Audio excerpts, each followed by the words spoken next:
Napansin mo ba kung paano biglang kumakalma ang paligid?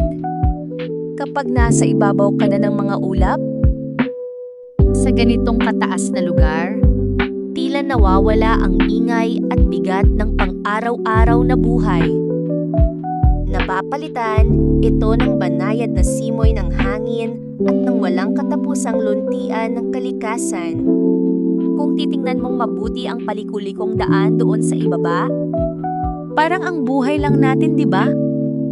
Minsan, ang dadaan ng landas ay may mga kurbada na hindi natin inaasahan. Minsan naman, biglang lulukuban ng makapal na fog o ulap ang paningin natin. Kaya mapapaisip at mapapatanong ka na lang kung tama pa ba ang tinatahak mong direksyon. Normal lang naman na makaramdam. Na tila naliligaw ka kapag nandoon ka mismo, sa gitna ng sitwasyon.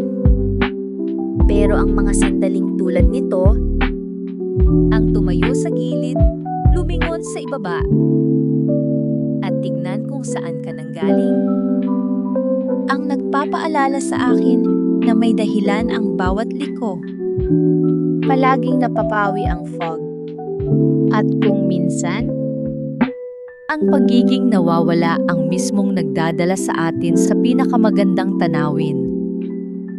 Ang video na ito ay isang simpleng paalala na magdahan-dahan. Kung nitong mga nakaraang araw ay masyado kang nagmamadali o gulong-gulo sa pag-iisip. Kung ano ang susunod na hakbang, huminto ka muna sandali. Huminga ng malalim.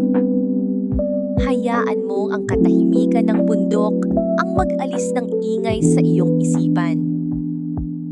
Hindi mo kailangang malaman ang lahat ng sagot na yon. Magtiwala ka lang sa direksyong pinupuntahan mo. Tamasahin ang ganda ng paligid habang naglalakbay. At unti-untiin ang bawat hakbang.